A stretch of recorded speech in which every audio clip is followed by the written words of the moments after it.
Dig Talk. Real issues, real talk.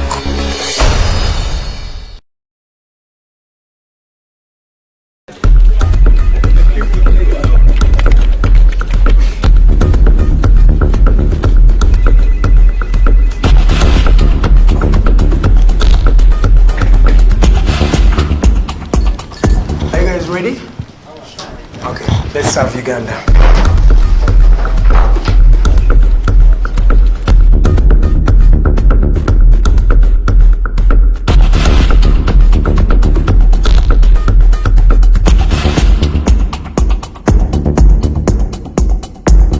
As promised, we deliver.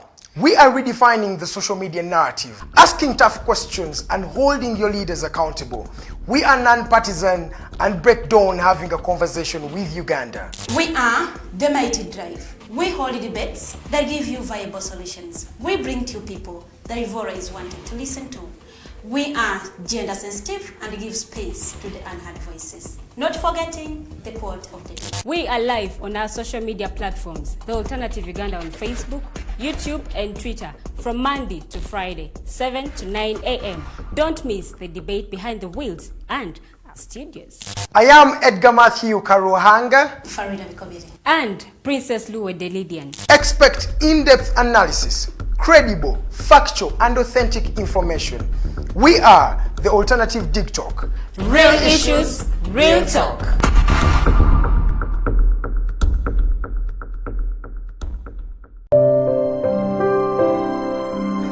Hey Ugandans, I'm Lieutenant Colonel Dewa Kiki, the Deputy Defense Spokesperson and actually the Deputy Spokesperson for the Uganda People's Defense Forces. I was hosted on Alternative Dig Talk. I encourage all Ugandans that this is the way to go. Always watch, participate, give your views and ask questions on Alternative Dig Talk. Dig Talk, the way to go. Nze Omumbejja Luwedde Lilian mbaniriza maka gaffe amajja era nga wano tugenda okuba nga tukolera programu yaffe emanyiddwa nga The Voltage gaba amasannyalaze gennyini era nga twogera ku bintu ebyenjawulo omwo nno mwe muli ebigenda mu maaso mu ggwanga, ensonga z'ebyobufuzi n'obukulembeze bw'eggwanga Uganda, twogera ku nsonga ez'abavubuka, eddembe ly'obuntu awamu n'ebyenkulaakulana. Togisubwa buli lunaku olwokutaano eba ssaawa emu ey'akawungeezi paka ssaawa 3 ez'ekiro. The Diaspora Link buli lwakuna sawa 11 paka sawa emu ey'olweggulo ye program gye tukuleetedde wano ku Alternative Dig Talk Uganda. Tugenda batutunulira embeera z'Abannayuganda, baganda baffe, bannyinaffe zibawangaaliramu mu mawanga ag'ebunaayira.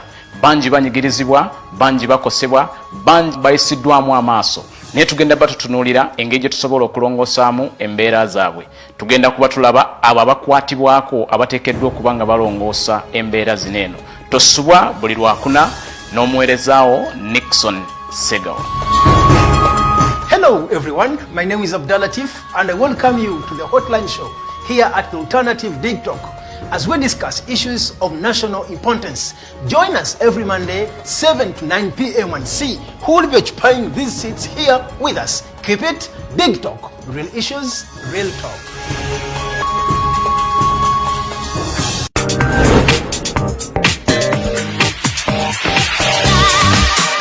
Jembadde itaita nsanza abasajja nga bagamba lwaki abala batukuula Farida lwaki mukuula abasajja omusajja baba tebamukudde asanyuka busanyusi n'akuwa ssente kati bw'alaba nga tafunye kyayagala n'alowooza mbu wamukudde aba yazikuwadde oba tewamukudde. Okay, Lilian, lwaki mwagala abasajja abakulu? Nabo batwagala naye fetubagala lwakuba tubategekera future. Okay, tutegekera future wakiise. For more insightful topics, yes, keep it the Alternative Dig Talk. Real issues, real talk. Remember, Snap Talk airs every Saturday right from 6 to 7 with your girl Teddy Tenjo, but I never come alone. I come with the two beautiful girls. Meanwhile, we have a new home. I'm super excited. What do you think of our new home, Farida? I love it. I just love everything. Yes, let's keep it the Alternative Dig Talk. Real issues, real talk.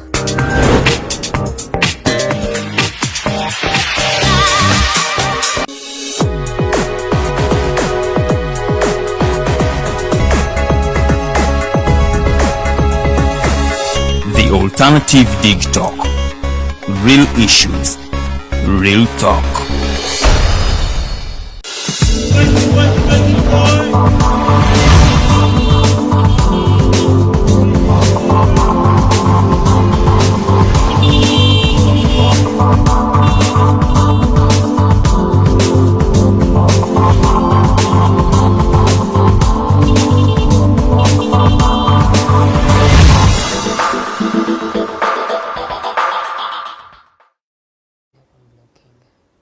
Africa is bleeding. Ethiopia is actually bleeding. Ladies and gentlemen, welcome to the Mighty Drive Show. My name is Edgar Mathew Karuhanga. It is the 4th day of November 2021, and on this 4th day, we are having a lady in studio, so I'm going to be the only gentleman. So Besigye Nabadda is going to be on the extreme end, and then in the middle, we have Besigye Nabadda. She is a youth leader in the PFT and the Jema party. She will be joining me in a few minutes from now, but welcome to the drive. It's always a pleasure to have you.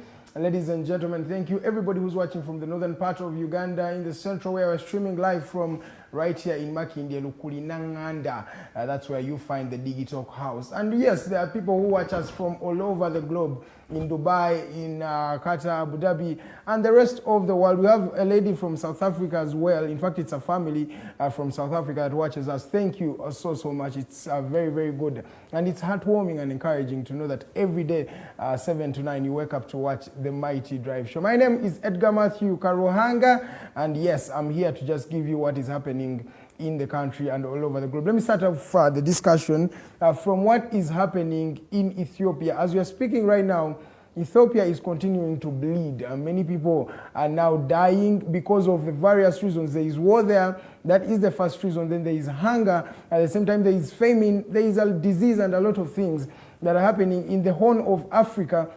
Never in a while did we expect that Ethiopia would go down this way, because we thought Ethiopia was one of, one of the thriving growing economies in Africa.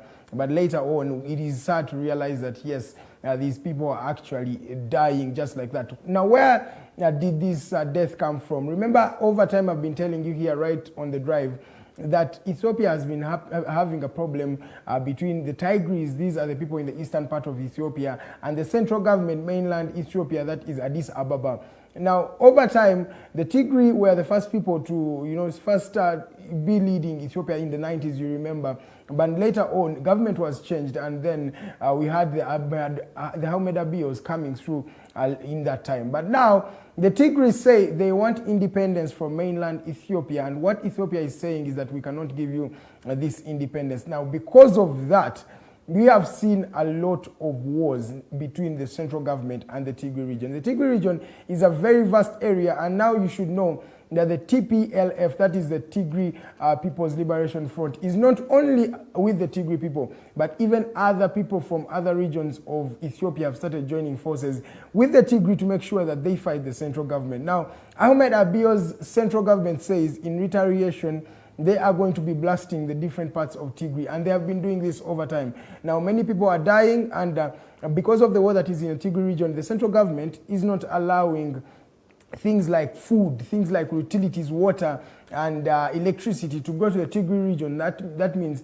90% of the Tigrays are actually dying in such a manner because of inadequate food, famine, hunger, and a lot of that. Now, if you add on the bomb blasts that are going on and the guns that are blazing in the Tigray region, you should find that, man, it is something that is very, very challenging. Now, the Tigrays are also known in humility or keeping quiet, just like that. They are bringing the war to the central government. As we are speaking right now, Mr. Ahmed Abiy, the Prime Minister of Ethiopia, said that every Ethiopian citizen who is able-bodied and can carry a gun should register their gun and their weapon so that they can start fighting for the state. Now, it's not only a struggle between the soldiers, the army, and the armed forces, but right now it has gone as far as the citizens of Ethiopia taking up the arms to make sure that they fight this particular government. Now, that is what is happening in Ethiopia as we are speaking right now. The war is culminating, and the Tigray region, the Tigray forces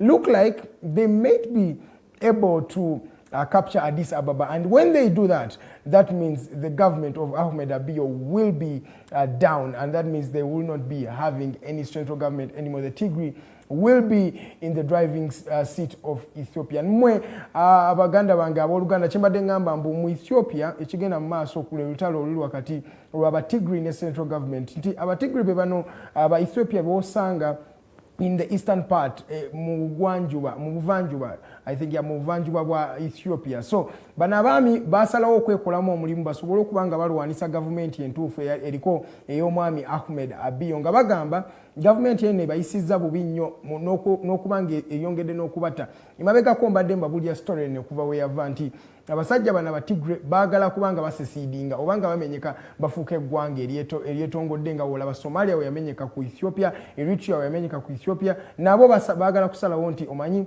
abatigre tubeere n'eggwanga eryaffe. Ethiopia made government ye kyakiganye gamba tesobola kubanga ekkiriza bano bannalukalala okubanga basobola okubanga babeera independent nga yekkiriza nti they are part and parcel of the Ethiopian government. Now abatigre bo baganira ddala from the start era batandise okubanga bakuba emundu wetwogerera nga banaatera okubanga bakwata mainland Ethiopia eyo gye bayita Addis Ababa, government ya Ethiopia eyaddala bwe baba bakutte Addis Ababa kiba kitegeeza nti tebagenda kubanga government ya Ethiopia tegenda kubanga ekyasobola okubanga basobola. So government ya Ethiopia kyebadde ekola ebadde esindika ebikompola ng'ebikuba mu Tigray region esesa abantu abawera era yabajjako amasannyalaze amazzi na buli kimu ky'oba omanyi ekisobola okubanga kibayamba okubanga babeera abalamu. So etwogerera nga 9 ku buli 10 eky'abantu abali in Tigray bali mukulumwa ekintu kye bayita enjala, tebalina masannyalaze, tebalina mazzi era olwo bayita olutalo bannanga olugenda maaso mu Ethiopia. So mugisabire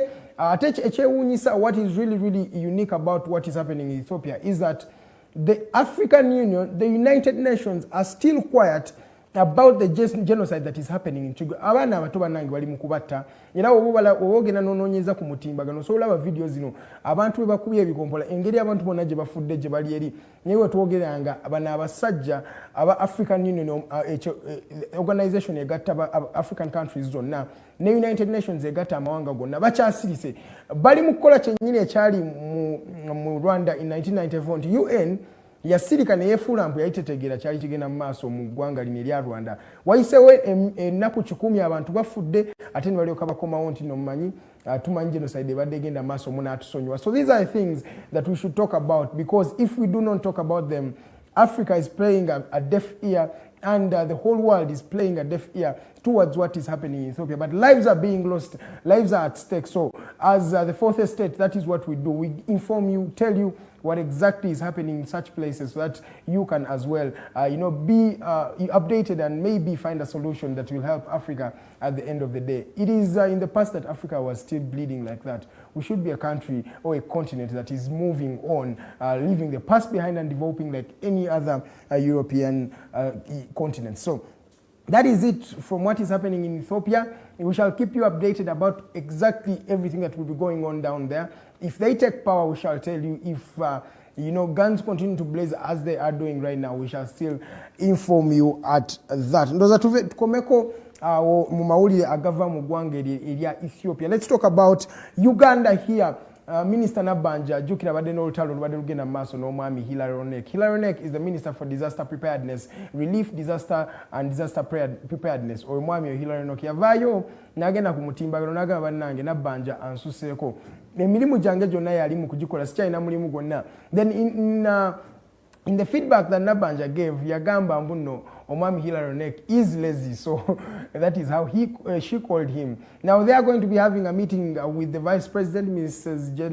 Jennifer Lupo. Yes, bagenda kubanga aba meeting abasoke bogeremu because President ya directing you cannot have a cabinet that is disunited, the Prime Minister and the Minister actually at loggerheads just like that. So that is what is happening with Nabanja. Ye agambye ajja kutula wansi bogere n'omwami Hilary Onek balabe engeri gy'osobola otereezaamu ensonga zaabwe under the guidance of the Vice President Jessica Lupo. Ndoza tuveko awo nga tumaliza because omugenyi waffe nabagambye tulina omukyala Nabadda Shamim era already wali wano mu studios agenda kubanga atubulya kye kigenda maaso mu PFT. She's a youth leader in the People's Front for Transition and, of course, a JEMA political party. She's going to be talking to us and telling us how the youth in that particular area are doing. And we shall be asking her some maybe good questions. Some people may call them tough, but of course, they are questions that will be addressed to her by you, and you, the viewers, are the ones who tell us what exactly we should ask. So anything that you'd want to know from what is happening in the PFT camp, feel free to log on to our social media platforms. That is at the Alternative Uganda Facebook, Twitter, it's at the Alternative Uganda, and all other social media platforms. Drop that comment and we shall be able to read it aloud and ask it to this particular lady in studios. No, ngamaliriza Facebook egenda kuba nga tekyakozesa linnya erya Facebook ndoza mujjukira kati eri under the meta group.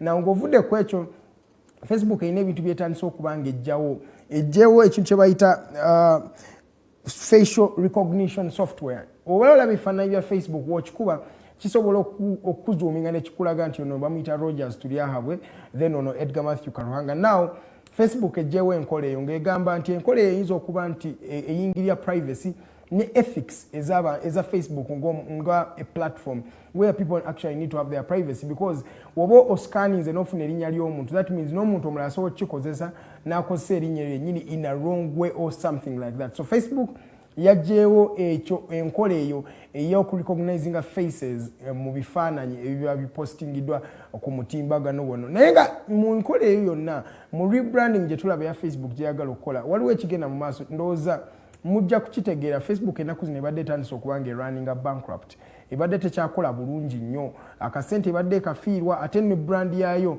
abantu badde tebakyajettanira nnyo. Ngedda nga yakajja in 2004 Mark Zuckerberg bagikolera, abantu baali bangi abettaniya Facebook. Naye kati emitimbagano emirala egize, mulimu Instagram, mulimu Twitter, mulimu Viber, mulimu WhatsApp, kati Facebook abantu bagenze bagikendera. So bino byonna babikola okuba nga bareviving the brand of Facebook. But can they actually revive this brand up to now? Because people look like they have ditched Facebook for other social media platforms that are way better and a bit convenient for them as individuals. So that is what is happening in Facebook. Ndoza kamalizene story eriwa no mugwanga, the Minister of Works and Transport under General Katumba Wamala yegenda okutandika okulicensinga emmotoka zonna n'okuziregisteringa. Guno omulimu gubadde gwa URA, naye we twogerera ng'omulimu guno abasajja ba General Katumba Wamala kati bagenda okuba nga bagukola. Kati gwe abadde ayingiza emmotoka weza exportinga nga URA kutawaanya, kati URA ogivuddeko ogenda kuba nga odiringa ne Ministry of Works and Transport. Government bwe tutegeezeza bannange, ndooza ge gamawulire amatono gensobola okuba nga mbawako mwebale kuba nga mwekumidde ku The Mighty Drive Show. Amanya nze Edgar Mathew Karuhanga, ku camera omwami aliko bamuyita Rogers Tulyahabwe, then on studios and the producer of the day is Jeremiah Muchiwi ne Teddy Tenjo ne Arnold Mukose Anthony Rowo na webali okuba nga ekintu kino bakikutuusaako. Lilian Luwedde naye mwali, Nabadda Shamim mwali. So just get your phone calls, get your phones, increase the earphones, the volume and everything, because now the discussion is going to start right about now. Up to 9 a.m. we shall be discussing these things. It's time we go for a short commercial break. When we come back, Lilian will introduce our guest of the day. Good morning.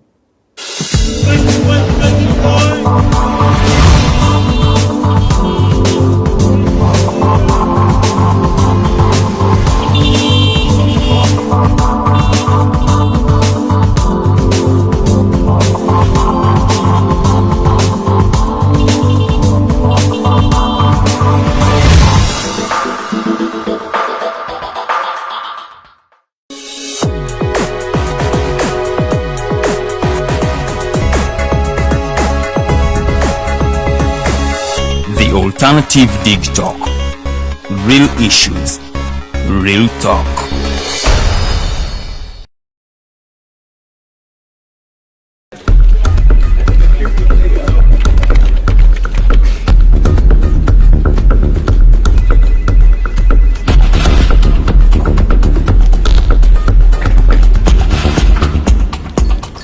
Are you guys ready?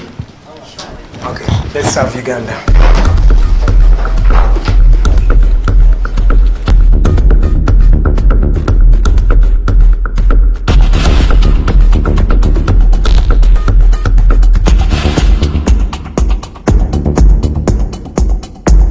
As promised, we deliver We are redefining the social media narrative, asking tough questions and holding your leaders accountable. We are non-partisan and break dawn having a conversation with Uganda. We are the Mighty Drive. We hold debates that give you viable solutions. We bring to you people that Evora is wanting to listen to.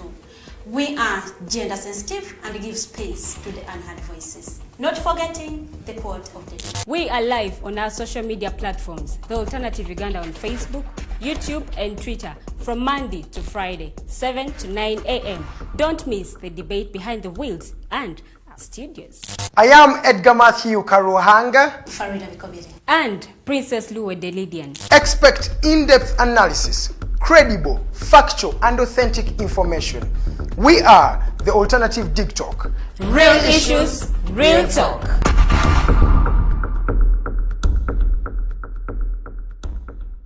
Nze Omumbejja Luwedde Lilian mbaniriza maka gaffe amajja era nga wano tugenda okuba nga tukolera programu yaffe emanyiddwa nga The Voltage.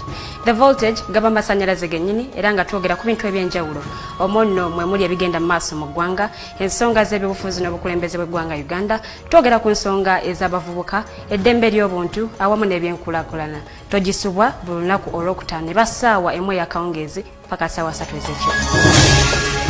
The Diaspora Link buli lwakuna saawa 11 paka saawa emu ey'olweggulo ye program gye tukuleetedde wano ku Alternative Digital Uganda. Tugenda batutunulira embeera z'Abannayuganda baganda baffe bannyinaffe zibawangaaliramu mu mawanga ag'ebunaayira. Bangi banyigirizibwa, bangi bakosebwa, bangi bayisiddwamu amaaso. Naye tugenda batutunulira engeri gye tusobola okulongosaamu embeera zaabwe. Tugenda kuba tulaba abo abakwatibwako abateekeddwa okuba nga balongoosa embeera zineeno. Tosubwa buli lwakuna n'omuweerezaawo Nixon Segawa. Hello everyone, my name is Abdallah Latif and I welcome you to the Hotline Show here at the Alternative Dig Talk as we discuss issues of national importance. Join us every Monday 7 to 9 p.m. and see who will be occupying these seats here with us. Keep it Dig Talk, real issues, real talk.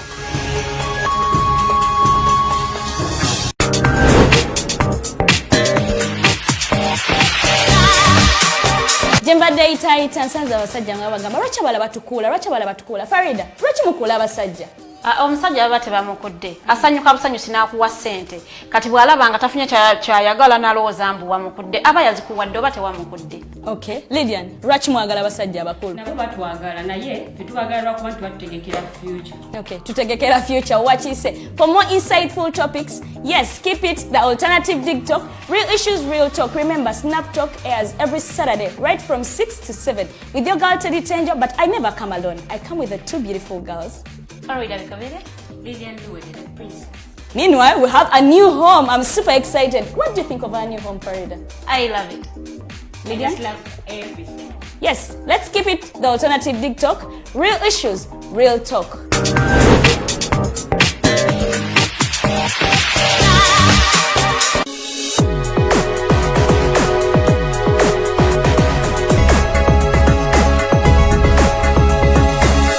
The Alternative Dig Talk.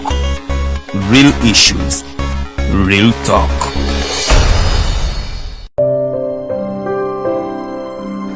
Hey Ugandans, I'm Lieutenant Colonel Dewa Kiki, the Deputy Defense Spokesperson and actually the Deputy Spokesperson for the Uganda People's Defense Forces.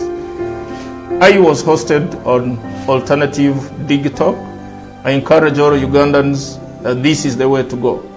Always watch, participate, give your views and ask questions on Alternative Dig Talk.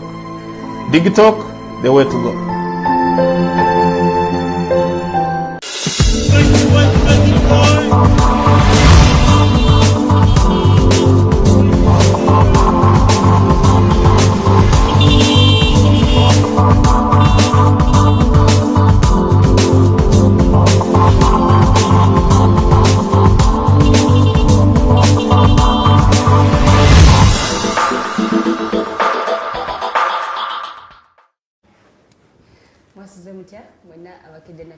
Drive, nze Omumbejja Luwedde Lilian mbaniriza nnyo olwaleero olunaku olw'obuna mbeera eryawe ey'obudde simbi aba akadde kakawewewo oba Edgar Mathew Karuhanga sayagala okugamba mbu akadde kakinye kagobe naye nga mbaliriza mwenna abakedde naffe era kyemukola kyamaanyi nnyo mwebale nnyo okuba nti mutukererako era awo nnyini wenjagalira okubategeeza nti Price Property Consultants bakugamba gw'oyagala okubanga ogula ettaka oyagala kubanga ozimba ennyumba ey'ekyoto kyo osobola okubanga ate obatuukirira ofiisi zaabwe ziri Wandege akatale ka KCCA room number 128 balina amataka bitundu by'eggwanga ebyenjawulo Nansana, Kasangati, Gayaza n'ebitundu ebirala ate byosobodde kubanga mmenya osobola okubanga obakubira ku namba zaabwe ez'essimu Airtel eri 0706 147 006 oba 0783821918 omukyala Nabadda yatwegaseeko dda kansooka ate anzire ew'obukolokolo asooka alamuse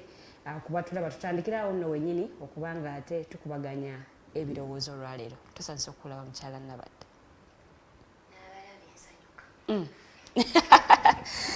okay buuza kuba tulaba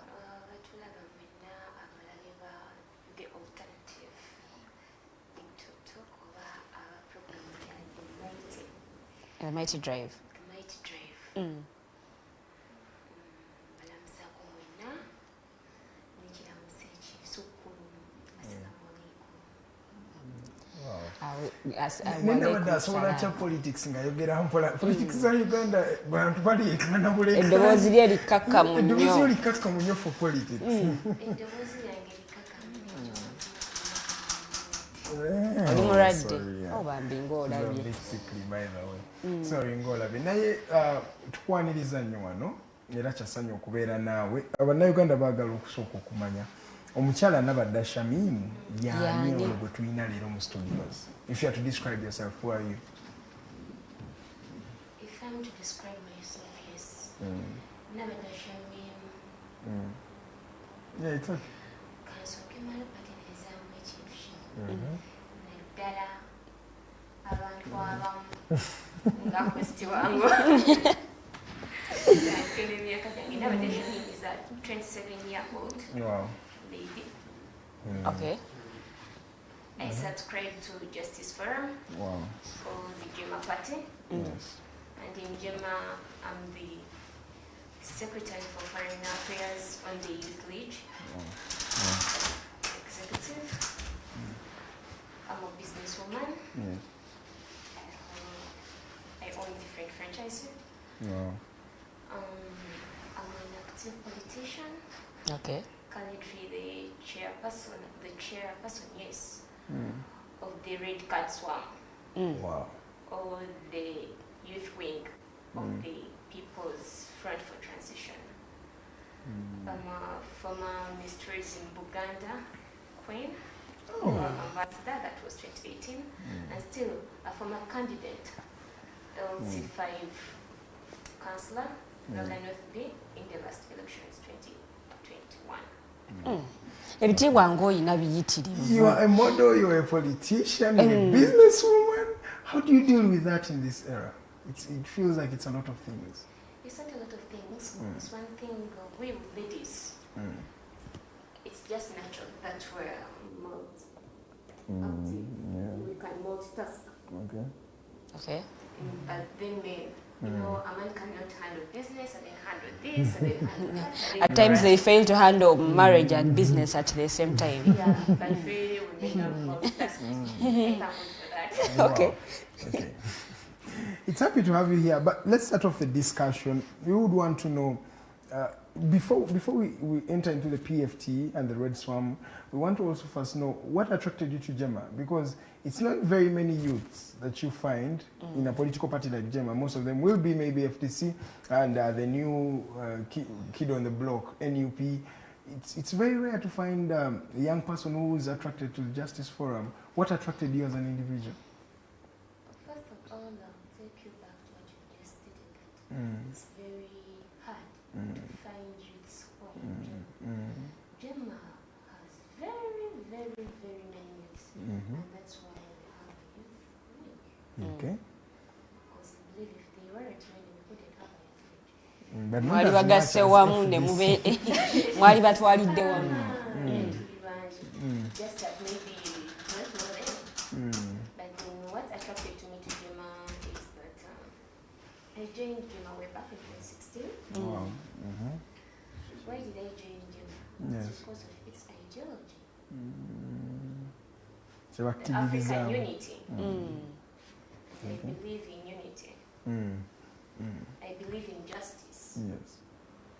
Wow. So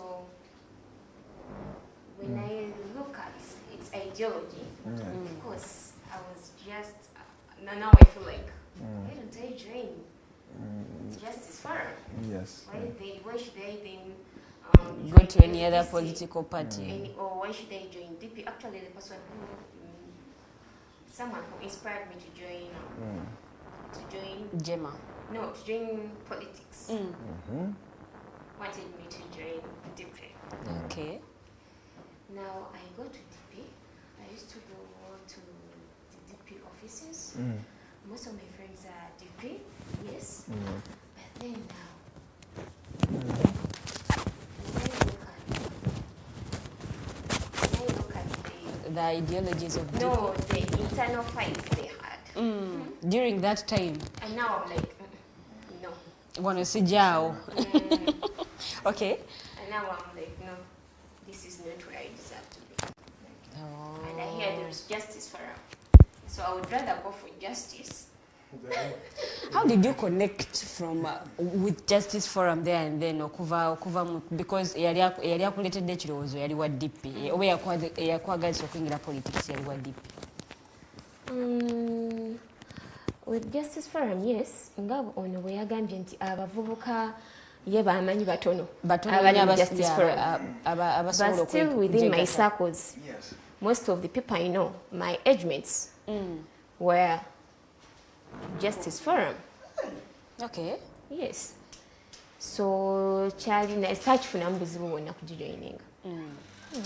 Nojegattako. Nenga journey ibadde etyo okuva joining 2016 up to now.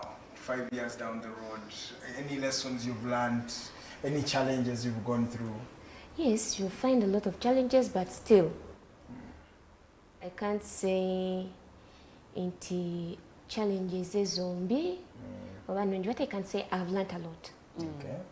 It has been an opportunity for you to learn. And it has given me a lot of opportunities. It has introduced me to the world. If it wasn't of Justice Forum, you guys wouldn't have seen me here. Yeah, okay. Definitely. So Justice Forum ekoze kyamaanyi nnyo okunshapinga okufuula kikindi kati. Ogambe in 2018, was it 2018 Jogame waliko Miss? Yes, please. Miss Tourism Buganda. By then wali okyali mu byobufuzi n'osalawo n'ogaa kati kansooke neegatteko wano katono nnyo oba? Mulina ensobi gye mukola. Mugenda ne mulowooza nti omuntu okuba munnabyabufuzi ate talina bulamu bulala. Okay. Kirireyo okusanga munnabyabufuzi nga. That's why someone, actually I'll tell you something. Yes. I meet someone I think 2 days back. Now this person asks me, but now you're a leader. You should not plait such kind long hair. But then I tell him, yes, I'm a leader, but I have my life to live. Okay. Yes, I have my life to live. I'm a youth. These are the things, of course, I feel like I should be doing. Then if I don't do them now, will I be doing them in my late 40s?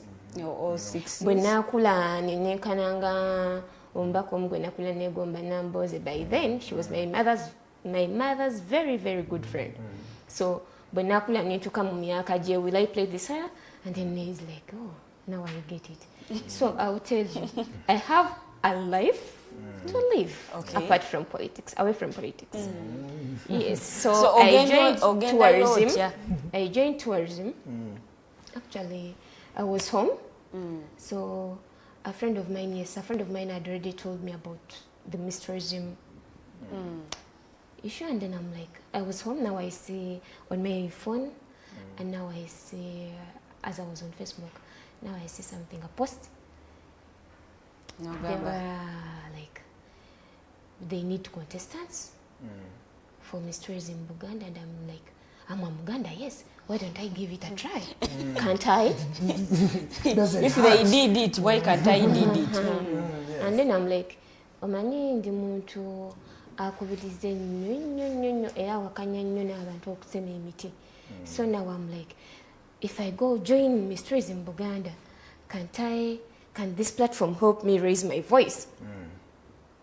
To say dowozi yange eri abantu balekerawo okutema emiti. So now I join. I just thank God.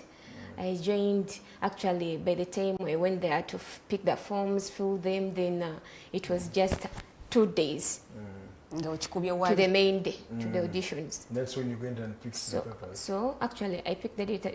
So after picking the forms, I went for the auditions. I think we were about 26. Then to the final day, yes, we made it through. We were 3 who made it through. And we were so happy. We had to go for a national boot camp, but just there. When you go for Miss Tourism, you're taxed everyone, each queen, because there are always 37 queens from the entire Uganda. So for us, we were representing Uganda. So we decided, as we, the Uganda queens, I talked to my friends, how about if we do, you're supposed to do a project. So I tell them, how about we do a climate project? So my colleague says, yeah, that's a very good idea. Now we are like, no, what should we name it? Now it's Save Nature, Keep It Natural. We began planting trees, and we planted over 1,000 trees in Buganda. To us, basically, it was about Buganda. Because in Uganda, it's Buganda. Yes, which is true. So we put our emphasis just in Buganda. So we've been planting trees in Buganda, and I can't tell you that I've stopped. I still do. Wow, climate change activist. She is a politician, she is a business lady, and a model as well. I don't know if you're still a model now. Ochali model. Olimbega. Okay, so let's start off the discussion. PFT, what's happening there? How are you? You guys launched an agenda a few days ago, and Uganda feels like there's a new wave of energy coming in the political space of the country. Should we be sure that this energy is going to yield something? I do believe it's going to yield something. Because if you look at it, by the time we first launched the PTF, first launch. Yes, at our first launch, we had very many complaints, discriminations, you know, those huge abuses, you know. But then, right now, as we stand now, people are joining us. I saw someone here in this same studio claiming, the youths are not being included. I saw someone saying, why is it Besigye? These guys are all old, you know, they failed. But then, speaking the truth. But then, I'm a youth. But you're a drop in an ocean. There are various youths that have not been put on board. No. Actually, we've engaged a lot of youths. If I have engaged people from the NRM, because we need them, they're also fellow Ugandans. Then why they are youths? Actually, I've even had a word with some members from the NYC or the National Youth Council. They are also NRM. So why should someone say the youths are not inclusive? It's because, okay, many people look at the youths mostly to be in, you know, like NUP and even the young people themselves in their organizations, their villages. Have you, as the PFT, engaged such youths? For example, NUP, and NUP said no. That means you have a segment of over 3 million youths who say, 3 million youths who say no. Who tells you that 300 million youths are all 3 million? No, I'm looking at I'm looking at the votes of NUP. The votes they got in the last election. They are over 3 million. No. It's not that whoever voted for NUP is a NUP member. Okay. That's not right. And secondly, I don't want you to think that if we don't have NUP, then we don't have the youths of the country. But still, we also have people from the NUP. Just recently, it was last week, we had a youth debate on the crisis. We had people from NUP. We had youths from NUP who came from NUP. We had youths from the NRM. We had, we had youths from the civil society organizations. So if you come out and say that the youths from NUP are not being engaged, then I would say you're wrong. But they are not on board, right? Okay, We NUP is have not them. on board of a PFT generally. Generally, it's not on board for its own reasons. Why? They ask for 6 months to be excused for 6 months. They want to act as observers for the moment. Maybe in the due course they'll join us. Yes. But Nabadda, have you elaborated, as Ian comes in, have you elaborated to Ugandans what PFT is actually standing for? Because I feel like there are various Ugandans that are being skeptical. They're like, oh, what Tugeze? Oh, what Tugeze? Oh, what? I don't know, there is that skepticism that is in the community. Me as a journalist, I'm telling you from a point of view of the people, because I'm always in the people. There is that mistrust they have for PFT. Have you really shown Ugandans the agenda that you're standing for as the PFT? We just launched our agenda, and I believe the whole world came to know about it. But still, as you hear PFT, it's the People's Front for Transition. Okay.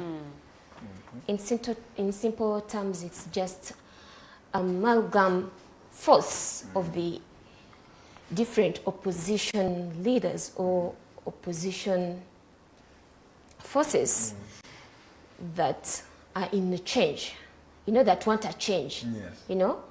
We're looking at a way of liberating our fellow Ugandans, the oppressed, the misruled, We want to liberate them from the clutches of dictatorship. Okay, let's look at it in general. What the opposition of Uganda? Muli ready or receiving obuyinza in case omukulembeze w'eggwanga abwaddeyo? I believe front yemu because waliwo ebisinde ebize bijja bibeerawo. I was coming there. Waliwo ebisinde ebize bijja bibeerawo. But I believe teri kisinde kyonna kibaddewo nga kiri organized nga front way. Oba lwakuba mwakatandika. Njagala ombwira ekisinde ekyajja nga kirina structures nga front way. Because for us we have the JCC, which is the joint advisory for the whole front. Then we have we have different structures. We have the youth panel, we have the executive, then we have different panels. We have the media panel. You can also join, I believe. You're also part of it. So we have that panel for the diplomats and the academia. We have that one for the mobilization. So we have about 12 panels. And all the structures, buli omu erina kyekola, buli omu erina kyekola tusobole okulaba nti tutuuka ku buli munnayuganda waali. Nze ndabanga mwabeetegese bulungi mu structures ez'oyogeddeko, naye ezo structures zituuka ku ground era kyebaleero mu bannayuganda wansi, omuntu asembayo akima amazzi, amanaaka, those people, the normal Ugandans?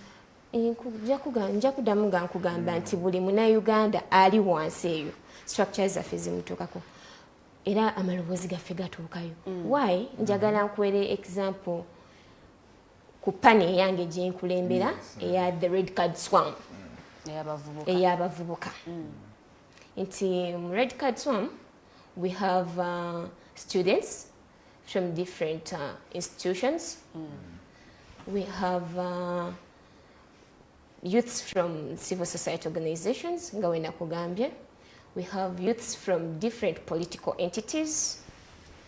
Ate era tulina n'abavubuka abaffe bali abagwa mu general abali so much of the rubber style. Yes, tulina the working, the working youths. Nabo tubalina ku structure yaffe. Like I'll give you an example, tulina the vibrant youths with us. Bano actually gwabadde agamba nti tetulina ba vibrant youths ndowooza bamanyika nnyo mu kaseera ka people power ako ne nupu ng'ekola ki? Yes, but now we have them on board. Kati ate structures zaffe teziri just at a national level. We have our structures on the national level, at the regional level, at the district level, up to down to the constituency. Lilian, come in. Okay, still about the PFT. Or abavubuka ogambye nti mulina abavubuka ab'enjawulo naye oba oliawo abavubuka abamu baaliagadde nnyo okwegatta ku PFT nga balaba nti n'agikulembera muvubuka. Buzibu bwamulinawo bwe bujjira bwe buzibu bwa Uganda bonna nti singa actually Uganda tulina ekintu kye tulina essaawa zino, should I call it tulina ekizibu kya intergenerational crisis. Let me call it a crisis. Why?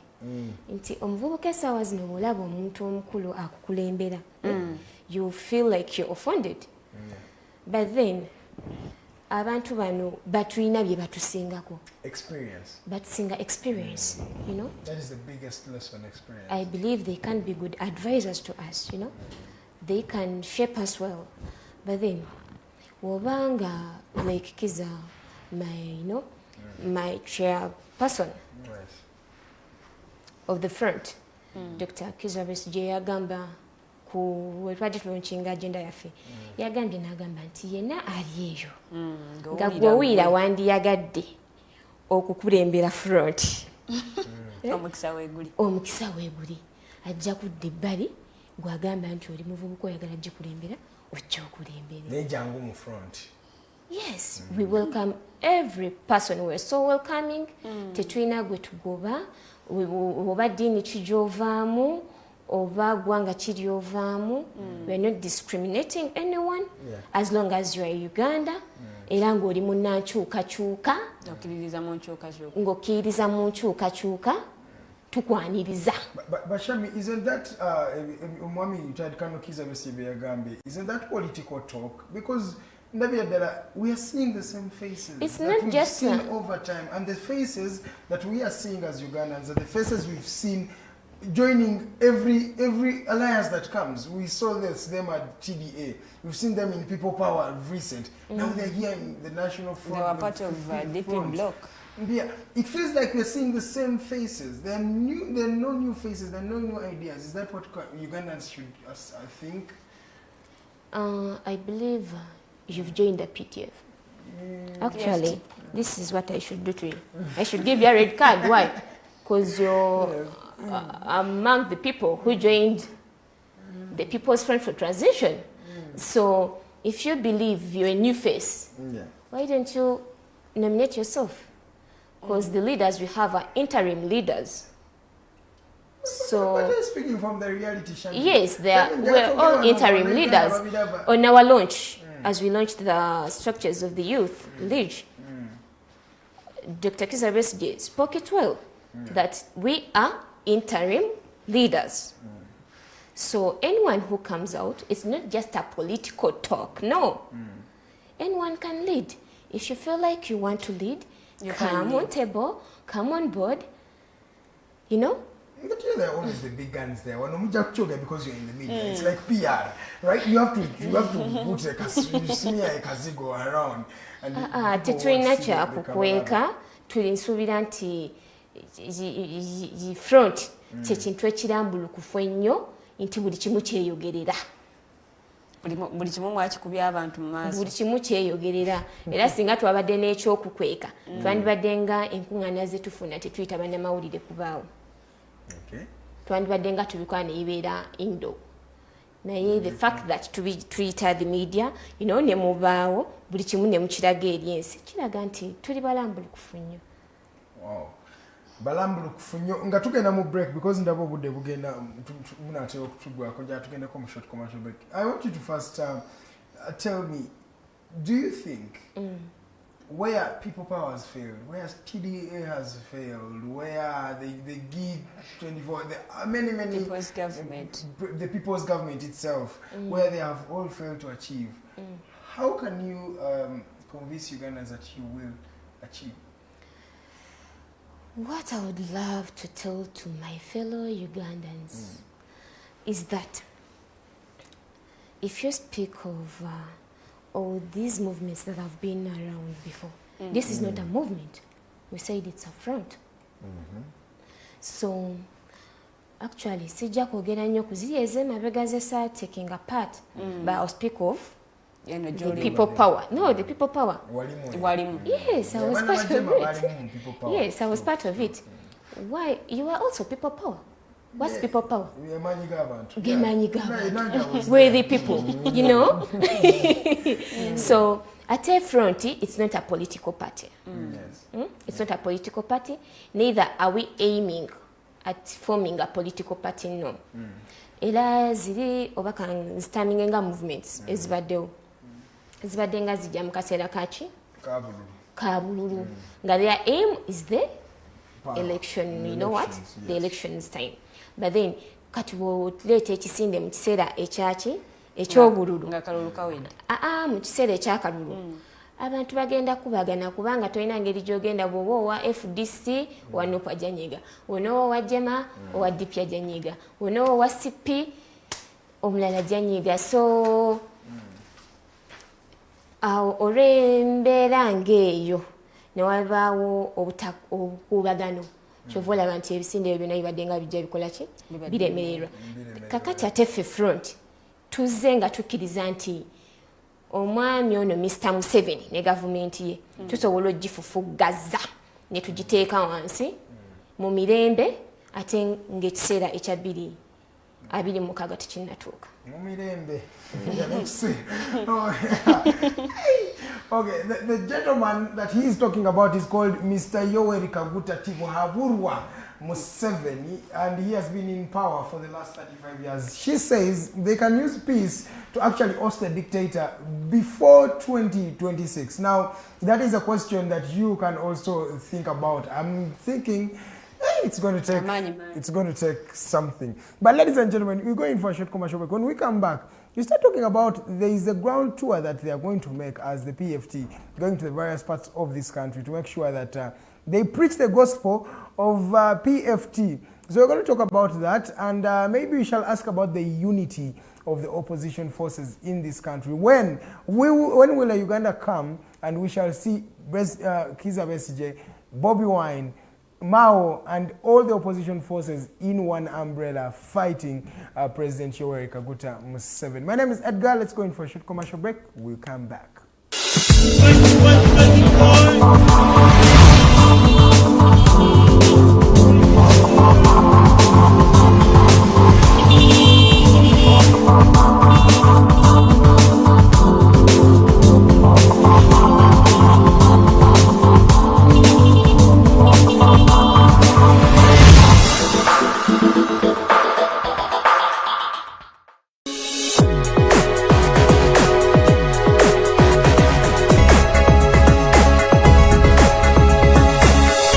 Alternative Dig Talk. Real issues, real talk.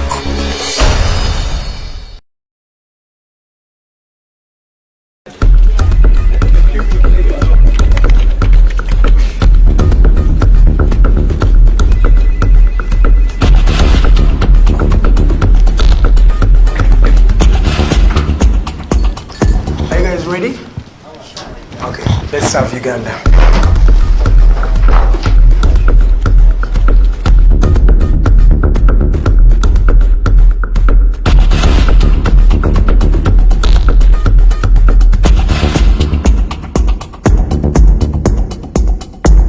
As promised, we deliver. We are redefining the social media narrative, asking tough questions and holding your leaders accountable.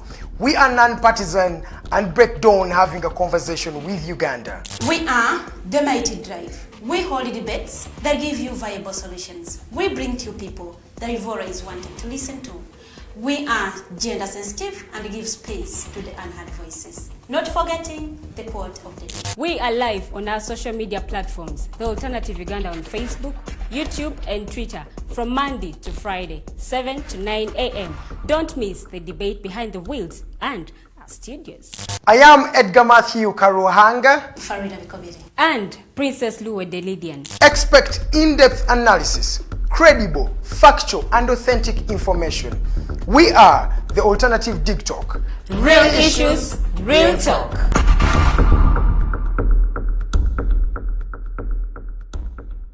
Nze Omumbejja Luwedde Lilian mbaniriza maka gaffe amajja era nga wano wetugenda okuba nga tukolera programu yaffe emanyiddwa nga The Voltage. The Voltage gaba masanyalaze gennyini era nga twogera ku bintu ebyenjawulo omwo nno mwe muli ebigenda mu maaso mu ggwanga, ensonga z'ebyobufuzi n'obukulembeze bw'eggwanga Uganda, twogera ku nsonga ez'abavubuka, eddembe ly'obuntu awamu n'ebyenkulaakulana. Togisubwa buli lunaku olwokutaano eba ssaawa emu ey'akawungeezi paka ssaawa 3 ez'ekiro. The Diaspora Link buli lwakuna saawa 11 paka saawa emu ey'olweggulo ye program gye tukuleetedde wano ku Alternative Digital Uganda. Tugenda batutunulira embeera z'Abannayuganda baganda baffe bannyinaffe zibawangaaliramu mu mawanga ag'ebunaayira. Bangi banyigirizibwa, bangi bakosebwa, bangi bayisiddwamu amaaso. Naye tugenda batutunulira engeri gye tusobola okulongosaamu embeera zaabwe. Tugenda kuba tulaba abo abakwatibwako abateekeddwa okuba nga balongoosa embeera zineeno. Tosubwa buli lwakuna n'omuweerezaawo Nixon Segawa. Hello everyone, my name is Abdul Latif and I welcome you to the Hotline Show here at the Alternative Digital as we discuss issues of national importance. Join us every Monday 7 to 9 p.m. and see who will be occupying these seats here with us. Keep it Big Talk, real issues, real talk.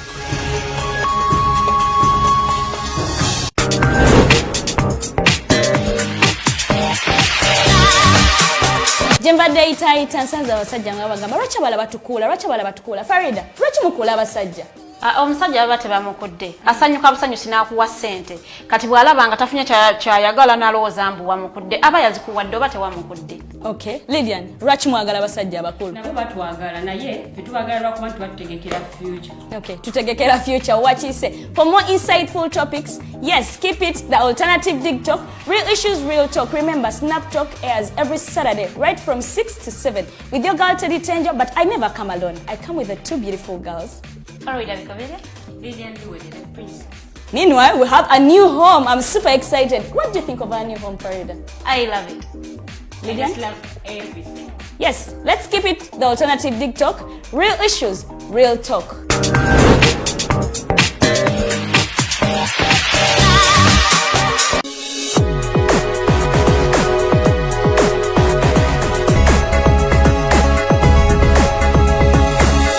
The Alternative Dig Talk. Real issues, real talk.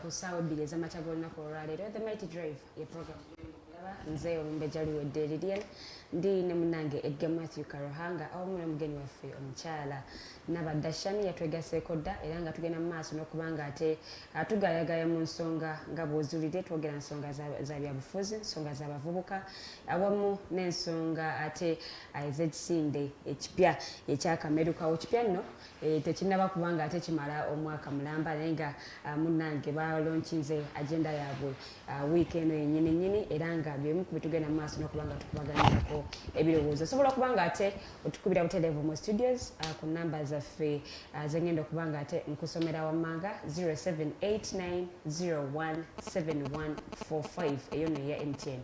Osobola okuba nga ate naawe kuba ku Airtel eri 0759132310 ezo enamba zosobola okuba nga ate okubako kanziddemu 0789017145 oba 0759132310 zenamba zosobola okuba nga ate okubako obuze ekibuuzo oba naawe ate oteese naffe ku mulamwa gwe tuli mu kuba nga ate tukubaganyako ebirowoozo awamu n'omugenyi waffe omukyala Nabadda Shamim. Bw'abanga mukyala kimpa amaanyi oba kimpa essanyu ery'amaanyi okuba nti osobola okulaba omukyala ate nga muvubuka ng'akola byonna nga bwe yabikunnyonnyodde nti wano yaliko mmodo ate mu byobufuzi mwali nnyo omukyala mukozi wa business era nga bw'obanga olaba omukyala nga muvubuka ng'akola ebintu ng'ebyo tolemu ate kumwebaza kuba nti ekintu kino akiwanikidde ddala.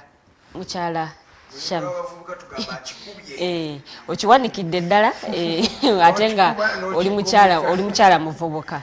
Nangamba kimu alhamdulillah. Ya Rabbi alamin. Bwe batondoza bwe baddamu. Njagala tusooke kubuuze ekibuuzo wano wetuwummulidde nga tukyali ku nsonga ya PFT. EFT egenda kubanga egenda mu various parts of the country, right? Tusagala tusooka otubulireko kiki mugenda okubanga mukolayo. What is your plan as the PFT in that regard? Of course, ekintu kyonna oba okitandise olina osooka okukola consultations. We'll consultations, then of course you have to recruit and do mobilization, or you create awareness. You know, People's Front for Transition Cherese, what is our aim of which we believe. Uganda we have one common goal. You know? We have one common goal, and this common goal is the dictatorship of the NRM junta. So kati tugenda kuba tutalaga eggwanga lyonna era kantwala omukisa guno akalango kana akatali kasasudde tewali buzibu ngambe abantu b'Rukunjiri nti tugenda kubaayo ku Saturday, then abantu b'Ekigezi tujja kuba nammwe ku Sunday, ate abantu b'Ebushenyi tugenda kuba nammwe ku lunaku olwa Monday. Musookedde wa principal wamwe ennyini gy'ava Rukunjiri? Of course. Sookera waka ne kusomera bakusomesanga nti discipline begins at home. Charity begins at home. Yes, actually even charity begins at home, but even discipline. Omusomesa mwana wompisa. Oba oli awo naye alina kya contributing omuzadde olemedde. Ne bw'oba ogaba, of course osooka kwewa n'olyoka wafe abakyale busanga omuntu abega emmere n'obega emmere n'ogaba emmere buli muntu n'omwagwe n'oteewa oba mufumba kafu. So oyina osooka n'obega eyo n'ogizza wali neewola nti tewola n'ogizza wali omufumbi gwasembayo okulya n'olyoka olaba nti eno esigadde ekola ki emala abasigadde. So I believe it's very right for us to begin from the west. Okay, from Rukunjiri in particular, yes. Where retired Dr. Kanukiza Besigye. But how are you going to be doing this? Are you going to be mobilizing people, sitting them in like tents or halls and telling them about Nigeria PFT, or door to door? How are you going to be doing that process? Of course, we are going to be having symposiums. Yes, at some point we shall be having, maybe we shall have. Of course, since we have the COVID era in Uganda, of course we have to follow the SOPs. Until tetwina kubeera abantu basukka mu bibiri, you know. So tujja kuba to having some symposiums, together having youth debates, still is actually ongoing, still on the crisis. Yeah, tujja kuba tukunga abantu tubeerako mu bifo mwe tukungaanira abatasukka mu bibiri era nga tufollowinga amateeka ga COVID nga bwe gali, tulabe nga tutusa obubaka bwaffe eri oyo yenna gwe twagala butuukeko eri buli munnayuganda yenna nkiddamu ng'onyolera wamu naffe. Muvubuka ali eyo yali agadde okumanya nteekateeka ki PFT gy'erina eri abavubuka oba oli awo naye kimusobozesa okuba nti abeegattako?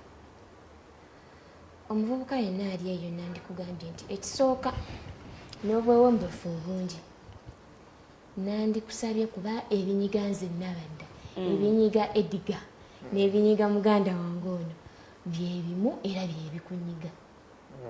We all believe in Uganda we have a crisis. Why should I say nti we have a crisis? Abavubuka otunuulira mu Uganda abana abato, let me call it the young people, let me term it as the young people. We occupy the biggest population. Yeah, 79%. Yeah, it's not 79, it's 78. So we occupy the biggest percentage in Uganda. But then if you look at it at a broad perspective, we're the most affected people, you know. We have the youth and unemployment, you know. Our sisters have turned into prostitutes, you know. When you look at the education sector, of course, naye sinze affecting nnyo abavubuka n'abaana bato. So ebitunyiga bingi. Muvubuka munange ali eyo nandyagadde okugamba nti PFT, People's Front for Transition, bwe wokka wogenda ye platform egenda okuyamba okutuusa eddoboozi lyo eyo yonna gy'oyagala okulituusa yegenda okuyamba okununula okuva eri omulabe egenda kikola etya because speaking it is different from actually doing it egenda kikola etya okuyamba omuvubuka oyo emulibwa because I'm looking at the tangible ways. Why am I not believing that? Why am I thinking this is politics as usual? If it was politics, just politics, of course we wouldn't have the civil society organizations with us. We wouldn't have the civil society organization with us. If it was just politics, then why would we waste our time, you know, going down to the down person, you know? Why would we waste our time going to the markets, you know, to the people in the markets, to the borders? We are telling you know, but of course, since it's a concern that since we have, I've always told you, a common goal. Inti ensonga zetuliko oba obulumi ffenna bannayuganda bwe tulina butulumira wamu. Nzikiriza nti buli bw'olaba omuntu nga ky'oluubirira n'ekyaluubirira bw'omwegattako muggusa ensonga so nga ate bw'oba omwawukanyeeko oyinza olemererwa okuggusa ky'obadde oyagala ate naye oluusi n'alemererwa oba oluusi mwenna ne mulemererwa naye ate buli bwe mwegatta muggusa ensonga yammwe. Kyoyogerako kirungi. You've said a very, very vital topic. Buli Lilian alina kyayagala okukoza. Naye kyoyogedde kye kituufu. Naye ate it's the same weakness you people also have. Which weakness do we have? You have failed to join. Who have we failed to join? If we have you, if we have Lilian. No, you have. I'm adding your red card. This one is for Roger. This one will be for Roger. No, I should give her. You have actually tried to unite, right? Yes. But the key stakeholders, the opposition forces are not united. Who do you think are the key stakeholders? NUP, DP, ANT. So do you mean that they are the only political parties that we have in Uganda? Now you have a political party like CP on board, yes. Now CP has one person, I think. Ken Luchams is the only person. You can't tell me it has only Ken Luchams, yet I also have some people on the youth wing that are CP. So I'll tell you one thing, the only thing that I'll tell you is this. Yes, my dear. Yes, we have Jema, Justice Forum, where I come from. Yeah, Jema is good. We have FDC, we have DP Block, we have UPC, then we have CP, UID. We have, So these other parties that you're saying, actually, if you speak of NUP, if you speak of DP, yes, they haven't joined us yet. But I told you, I believe in the due course. They are going to join. Why do I? You know, like why? No, why do I tell you this? Why do I tell you this? We try to launch ya fesoka. Obuvubungano bwaliwo bungi bwali bw'amaanyi n'obukubagano. Nga abasaidi eri abamu bannaffe nga bagamba they were not engaged. These people, they were engaged. Yes. Someone is calling. May we just pick them up? Good morning. Welcome to the Mighty Drive. Yes, good morning, Edgar. Yes, Norman Tumuhimbise. You hear me? I'm hearing you loud and clear, sir. Good, Norman here. I have quick one. First of all, your guest, I like her courage, first of all, as a young person. I think she's raising the flag and her head high. Thank you, Norman. But sometimes there is when you have that confidence, and sometimes it becomes false confidence. When you go back home, you're like, okay, you're getting I have heard that saying, I think they seem to have FDC block, not FDC as a party. Every party in a block. Every party in a block. Why you manga DP blocks? Manga DP blocks FDC window. Because where is the likes of Waridi Rubeka and his clique, okay, a team where you league, anyone, you know? Because that's then to show with the Katinga Gemma, at least yet Murava, calling the Gemma. Nayati, Unokia, youth league, FDC, yo, a formal structure, anyone. Banova Mafari, Turing, Soda, Corridor, whatever is one Kuchuan. Nanaba, you know, besides just Manga, a power or FDC president. ebigambo byayogera nga tepoomya nakabulu nga binyiiza na bunyiiza. So I thought, what is that message? Demobilizing or simply demobilizing?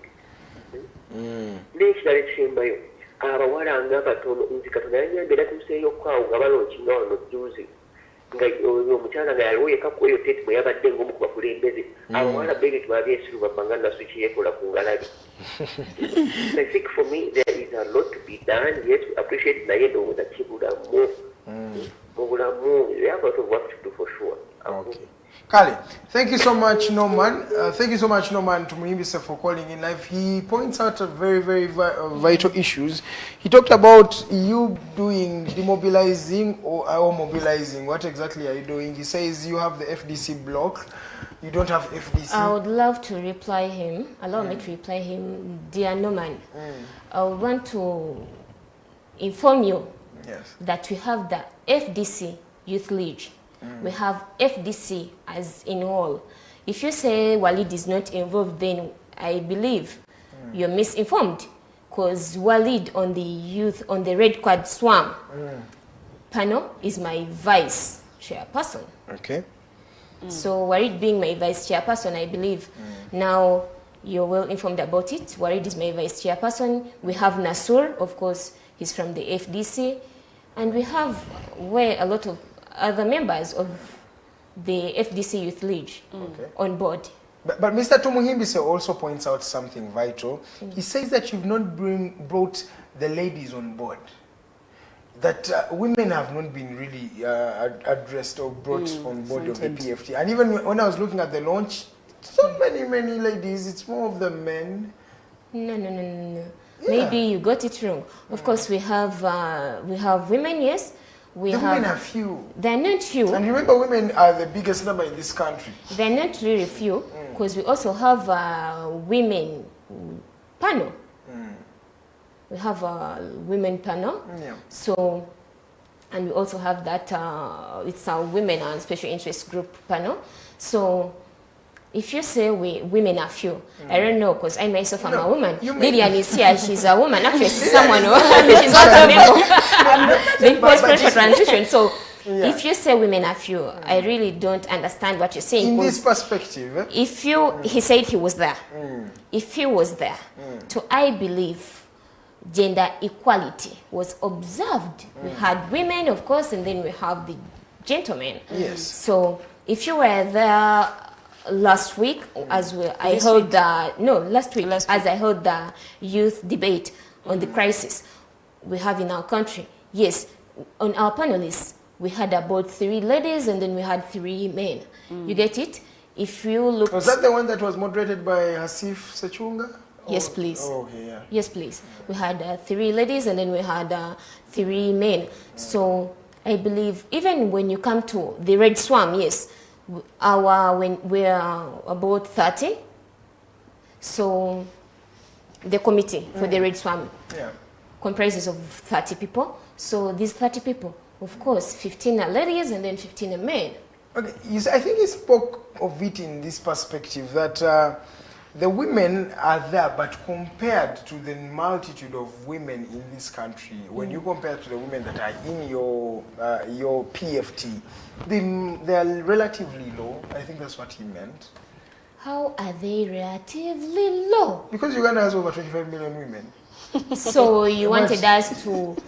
You wanted us to recruit them all at once? It feels like the women have abandoned it. No, we've not abandoned the women. No, that's not right. No, it's the women abandoned the PFT. But they haven't abandoned the PFT, because I myself, I'm a woman. Someone is calling. I think it's Norman calling representing back. the women. Norman, what is it this time around, sir? I am compelled to return. Yes. I want to hear from our guest.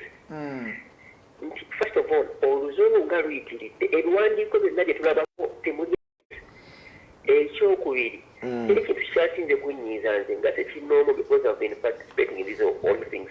Singa ezo zetenti zetwalabaawo zaalimu ababaka waakiri 2 aba FDC nebaaliwa. We are the likes of Semudus of this world. We are the likes of that. I mean, you're not all opposition. I mean, FDC in particular, FDC members of parliament. Awukizaamu amaanyi bw'olaba ng'abantu okay, ufunye Lord Mayor fine yali mu office.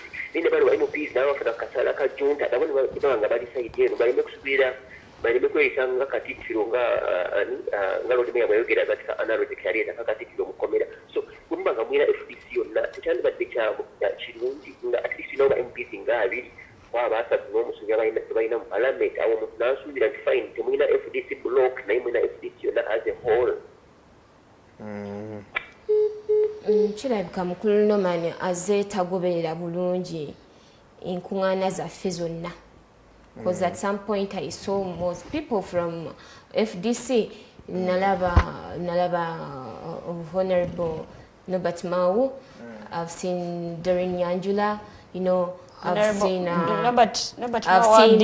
Onekalit, Dennis, I've seen, you know, different MPs from FDC, unless he tells me there is that specific person that he wants to see.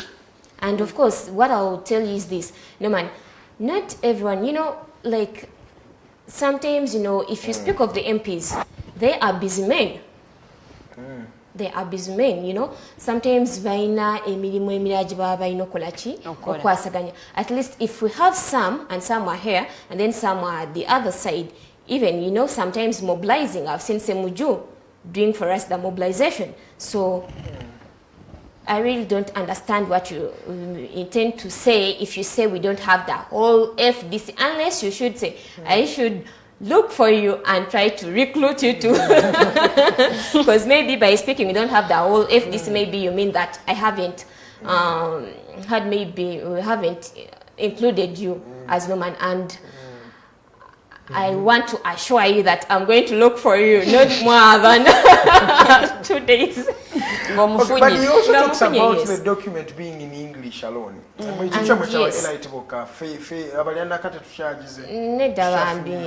Yes, our agenda was written in English, yes, but then in the same perspective, I'll tell you, translating olulimi naddala olulimi Oluganda oba ennimi endala kukalubakalubamu does not take 1 day. It does not take 1 day. The constitution interpreting by the way. Kakati, it's something that takes a process, but of course we are trying and we are embarking on that. So it's say la chona muna Uganda asubira okulaba agenda yaffe mu lulimi olulo oluzaaliranwa lwonna lwonna, oba oli mu westerner oba oli mu northerner oba mu easterner oba you come from here from the central of Uganda, of course ogenda laba agenda eno nga eteekebwa mu lulimi olulo oluzaaliranwa. Mukyala Nabadda tukyagenda maaso. Ekibuuzo kyange kiri kukuba nti waliwo abakulembeze abazze oba oliawo n'ebisinde ebize nga bisuubiza bannayuganda ebintu ebyenjawulo naye ati ne bamaliriza nga bali disappointed oba nga babayiyeyo nga tebakoze biki bye baasuubiza. Mu PFT kiyimiridde kitya? Mu PFT ndowooza ekyaffe tekiri kukusuubiza. We're not here to promise you, just to promise you that, you know what, you know, we are going to take you to what term should I use? Maybe we are going to secure your future in the new Uganda. No. We're not on that. We're not promising you, but we want you to. Muna Uganda yenna ali eyo. Tukwagala otwegatteko tugatta amaanyi gaffe. Tulabe nti tukola ki? Tutuukiriza ekyo kyonna kyonna nga tufugaza omulabe waffe tumuteeke wansi. Okumuganamu okufugaza mutya? Nanti kyenkugamba kikino nti tetusobola wetuga nti tugenda kusuubiza tuba tukusuubiza ate tuba tukulimba. Tetwagala tukusuubize, twagala gwe wennyini otwegatteko tulabe nga tulwana olutalo luno. Kuba tuli mu lutalo tulwagala otwegatteko tulwana olutalo luno tulabe nga tuluggusa. Engeri yokka gye mwali badde mukyusamu obuyinza oba oliawo nze ndowooza yali badde mu kuyita mu kalulu, naye ate bwe nawulira retired Colonel Dr. Kizza Besigye mu kwogera kwe luli ng'alaga nti bw'onootuula wansi n'olinda njagala ombuulire y'obukulembeze bwa Uganda gavumenti yonna eyajja nga yayita mu kalulu, njagala ogimbuulire nga teyava mu nsiko teyalwana. Okulwana okugenda mu nsiko balwane bajja bafuna obuyinza. Njagala ku example ya gavumenti yennyini gy'ozaalibwamu kuba nze omukulabo kwange toli mukulu nnyo. Gavumenti eno gy'ozaalibwamu balwana, kyogamba baali tebaasoma nga tebamanyi nti balina kuyita mu kalulu. Akalulu kaye kaali mu 1998 waliwo akalulu. Owulira akalulu wano mu Uganda bw'ogamba nti oleeta akalulu of course ogenda wira complaints nyingi. If you hear our brothers, opposition brothers the other side bagenda kugamba nti bawangula okiwulira nti of course yes noba bawangudde gwe osuubira omusajja oli ali waggulu asobola okukkiriza okutwala entebe eyo kati mwe mugenda yita mu nkola ki namwe mugenda genda mu nsiko mu lwande tetunuulidde kalulu nedda ne tujja mu kiseera kino ng'akalulu kawedde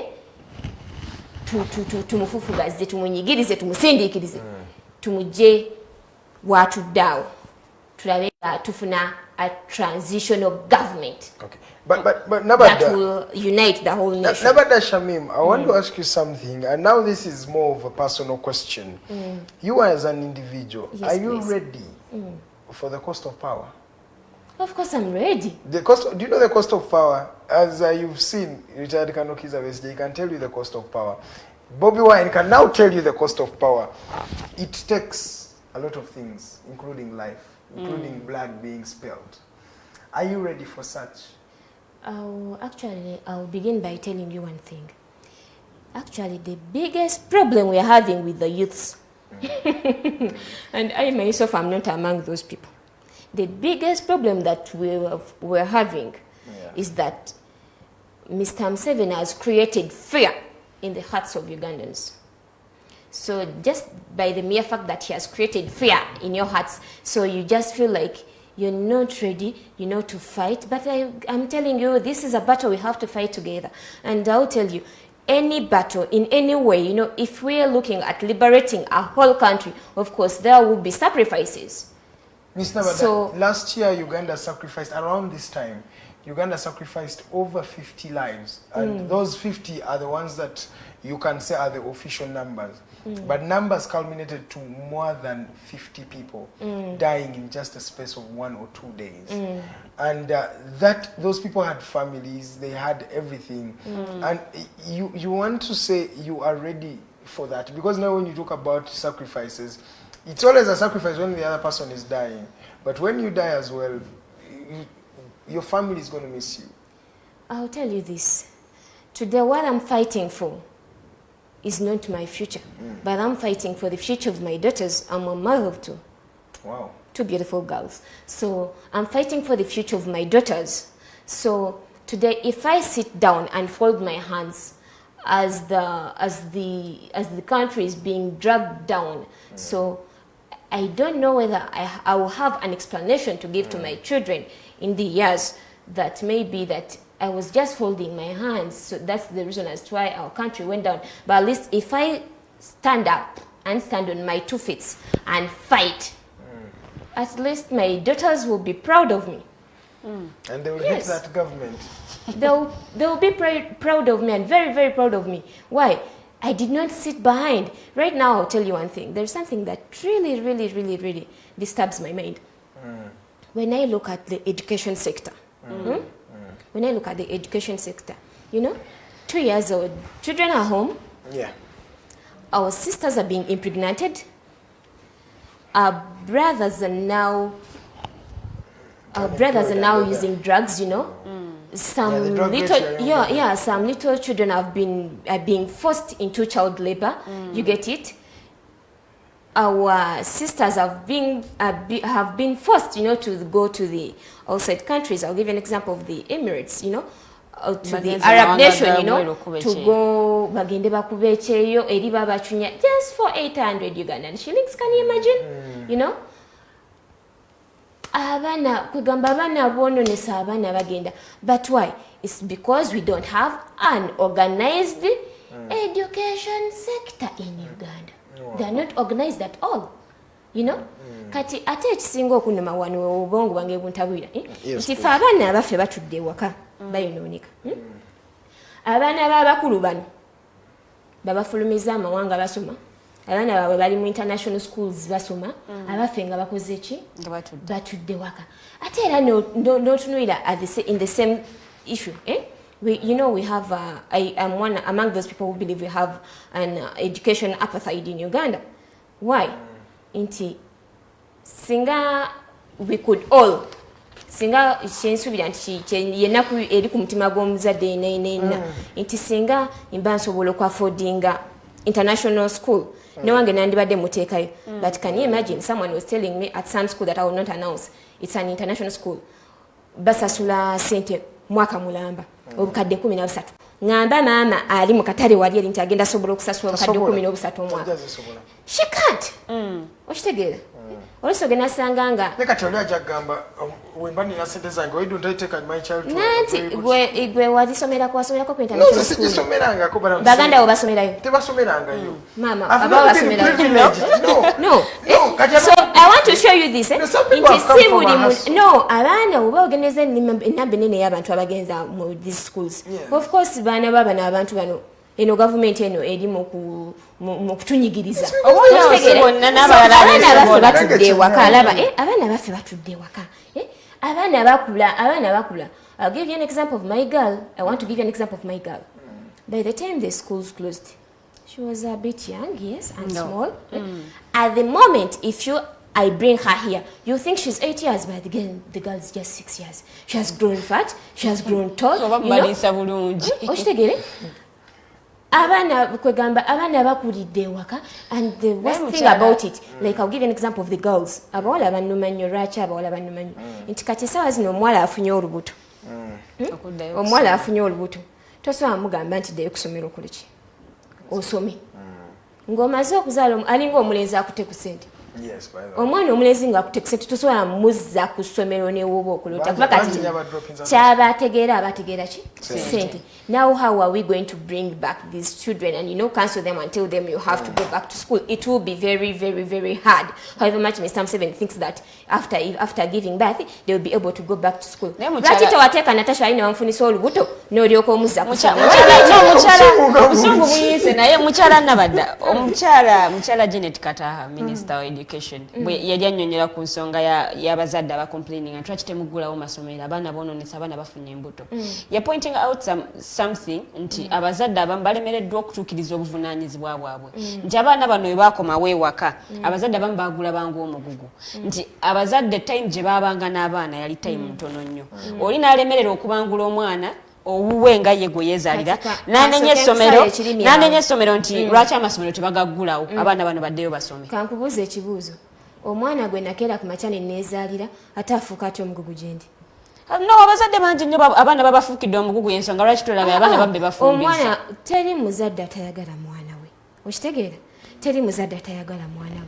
Naye ate njagala okyabe mu ngeri eno bw'oŋŋamba nti abazadde abasinga tebawa abaana baabwe budde twabeera mu lockdown ebbanga ddene mukama wange ng'abaana tebakola abazadde tebakola lwaki abaana boonoonese nnyo nga bali waka n'abazadde okusinga nga bali ku masomero? No, okwonooneka kuno, omwana asobola ofuna olubuto, yes, because I'll tell you this thing, parents are working, of course, tudde waka, and you, of course, when I go back home, yes, I will never, actually, even with my colleagues in my circles, I normally tell them, I have to make sure I go back home when my daughters are still awake, because I always love to have at least a talk with them before they sleep. So buli muzadde yenna yes agezaako kyabakoze ki kyabasobodde, but I don't mind babagamba bayiza devil's workshop, yes. Ate mama wange alina ekintu kyatera tugamba nti omuntu buli bw'omukuumira awo wamu obwongo obukwata ayisi. So kati abaana tubakuumidde waka, yes, tubabuulidde, yes, tubabuulira ne still tetubeera nabo because we have to go and work. We have to look for, kati baguddewo batugenda bagenda kugulawo mu January. Ate tulina emyezi ebiri gyokka, of course we have to look for their school fees. Okitegeera? Kati ebbanga eryo lyomala akabanga akaseera katuna kukomera nga tulina mwana ono kamala okuba nga akola ki? Amaze okukola kyayagala. Nga amaze okwonooneka, yes. Ate actually some are getting pregnant not because that the parents are not caring about them, but then babakwata bukwasi. They are raping our daughters. They are raping our daughters. They are killing our daughters. But you people, I think this is not part of the discussion, but let me ask you. I feel like we are glorifying more of our children before looking at the environment they're in. I'm thinking even the children that are getting pregnant and maybe are getting spoiled, as many are trying to assert, sometimes it is also in them. That's why you find a child of 7 years who's pregnant, right? And you wonder, what would a 7-year-old be doing having sex? I'll ask you a question. It's more, we're putting it on the outside factor. I'll ask you a question. Can a 7-year boy impregnate a 7-year-old girl? Maybe not. No. But a 10-year can. That means then it's these big people, someone in the 20s, in the 30s, who is raping this girl, actually, who is defiling this girl, you know? Because there is no way you can tell me a 7-year girl. Yeah. I told you my daughter is 6. Next year she will be 7. Yes. So my daughter has no idea about sex. Oh, it's what you think. That's what I'm talking about. Oboli on sex education abuzeemu abazadde temubuulidde baana bintu bino nti mubatiise ebintu ebimu. Ono mwana babimanyi kati kankugambe taata mu nsobi ye egyokoze omwana ow'emyaka 7 aba mwana akyali ku tender age omwana owa P1. How can you tell me she can willingly come and bring her body to you? She can't. She can't. Unless she's being forced into this. This generation is indeed, we have a crisis in Uganda. Let's first stop there. It's 35 minutes past the top of the hour. We have a few minutes to get out of this particular show, and we shall have other shows coming in. And remember today, the Diaspora Link is going to be live from 5 p.m. to 7 p.m. with Nixon. He's going to be here, and he's going to be talking about what is happening in the different parts of the world, that is the diaspora. We have very many people who are there stuck with very many challenges, and Mr. Nixon and the Diaspora Link is here to serve you in that regard. So don't forget to watch it at exactly 5 to 7 p.m. Tukenda kubera wano nga program the Diaspora Link kola debut yayo obanga gwe mulundi gwayo okubange airing ku mpewo zino. Jukira osobola okutukubirako, the number is 0759 132310 0759-132310 over MTN at 0789-017-145. Ne kupeji ya namba zino kwezirine ku screen zijja kuwanga zitambula osobola okubalaba. Otukubireko yogera kono Omumbejja Nabadda Shamim nabagambe no ye youth leader wali mu political party ya Jema, then ne mu kibiina ekipya mu kisinde ekipya ekya People's Front for Transition. Tukyali naye twogera ku nsonga ez'enjawulo ebigenda mu maaso mu PFT. Abana asobola okubanga bagugumbula omusajja eyakabeera mu ntebe eno ey'eggwanga lino okumala emyaka 35. Omukyala Nabadda ayogedde ku nsonga nnyingi. Ayogedde ku bizibu ebiri ewaka, abaana bangi abayonoonese, ayogedde ku various challenges ze bayiseemu era ze baagala okubanga basolvingira bannayuganda mu guno mweno era oba mweno time. Nabadda kyasanyu nnyo by the way okubanga tukyali naawe. And so it's good to have you. Yeah, njagala kumubuuza ku agenda gye bakalonkinga. Ebimu ku bye mwatunuulidde okubanga mukola kwe kuba nti mutunuulidde ensonga y'okukola ssemateeka omujja. Obuzibu buli ku ssemateeka waffe oba waliwo ekizibu ekirala kye mutalina abantu bennyini abatugumbula ssemateeka waffe. Ssemateeka waffe okozesa olulimi olungi nti abamutugumbula bamutugumbudde nnyo. Bamumazeemu ekitiibwa. Because if you keep on amending and amending and amending, every time you think about something, you feel like you should amend that. You feel like you should amend that. Ssemateeka waffe mumufudde ekisiimuula, mumusiimuulizaako bigere kati. You know? Yes, so we believe nti kyandibadde ekituufu nnyo ne tukola ssemateeka omujja. Ssemateeka bwe buzibu oba waliwo ekirala kye mutalina kubanga mutunuuliza amaaso naye ng'ate kyekizibu. Nanti ssemateeka eno engeri gyesiimuliddwako ennyo ebigere ne gavumenti eno eriko. Kati bw'ogattako ne gavumenti eriko yennyini nnyini nti etunyigiriza nnyo nga bannayuganda. Gavumenti eno eyabasaga bannakyemalira abantu abeeyagaliza ennyo. I believe now they no longer say for God and my country, now they say for God and our stomachs, you know. So the only way that you can handle this whole issue, if you want to tackle the poverty in the country, if you want to handle the corruption in the country, of course, oyina kukwata government eno ogiteeke wansi ne ssemateeka yayo gyesiimuzaako ebigere ogijjewo tuteekewo ssemateeka omujja. Tolowooza nti namwe bwe munaba mukoze ssemateeka wammwe mujja kuba ne beetu okumukyusanga nga we mwagala kubanga mmwe mujja kubanga mmwe mwekoledde. Singa ssemateeka ono abadde takyusibwakyusibwa buli kaseera nsuubira buli muntu teyandibadde na buzibu bwonna ku kyo.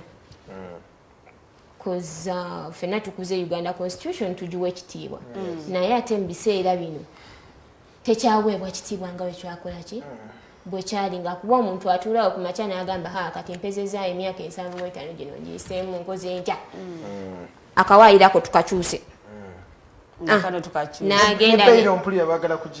kati if you tell me actually oyogedde ku nsonga enkulu singa gye twasookeddeko okeera ku makya n'ogamba ogyewo bbeiro Munnayuganda munnange ali eyo gwe taata maama ali eyo mwannyinange wenna munnayuganda omuvubuka ali eyo nsuubira nti twandirwanidde nnyo ddala kuba tuli mu crisis wano batutwala mu buwambe kye tuliko kuba bw'okeera ku makya n'osaidinga n'oludda luli n'ogamba nti beyiro bagijjewo I believe beyiro etagetinze nnyo ffe abavubuka ku lwakyo Lilian ne bakeera ku makya ne bakuteeka mu kkomera beyiro nga bagijjewo togenda fiirayo oba ojja kufiirayo.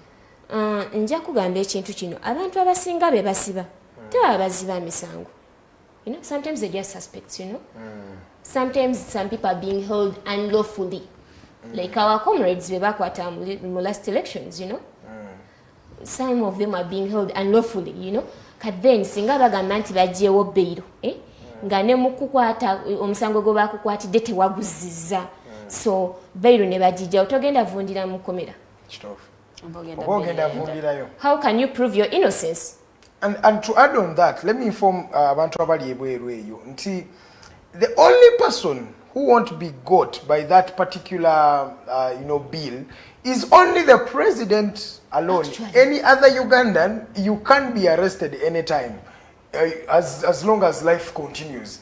Because abantu abasinga bali mukwesigulya, you might be doing things because you're doing them for a president or for an individual. No, because this thing is affecting everyone. Actually, what happens is this. Of course, you will side with Mr. Museveni or Mugambe nti okay kali beyiro katujijjewo. But I'm telling you, you're going to be the next target. That's how? Nti bagenda kera ku makya bakwate bakujweteko ekisango bakuteekeyo ogenda kuvaayo oti nawo kabenga kayihura remember kayihura you get it yes bakuteekeyo obeereyo kabe toyina ngeri gy'ovaayo nga toyina ngeri gy'otaasibwamu. So I believe even if it goes to the to the security sector. Someone is calling, my dear. I think let's just pause a bit. Good morning, welcome to the Mighty Drive. Today. I'm okay. How are you doing? This is James calling from Mukono. Yes, James from Mukono.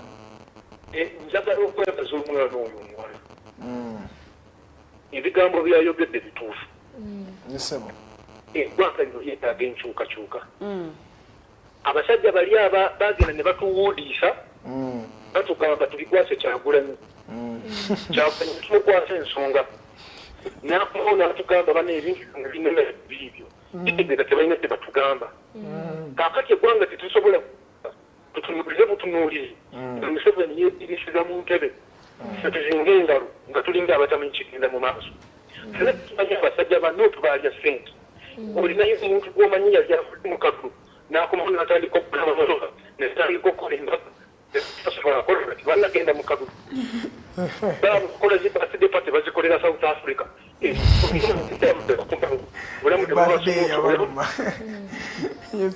abasajja abo batukutubakooye oli etalido opposition yazimbesudo nga yakampakalu oli omubaka wawali TV mu bwangu ddala balina okukale kyekala kyabalabi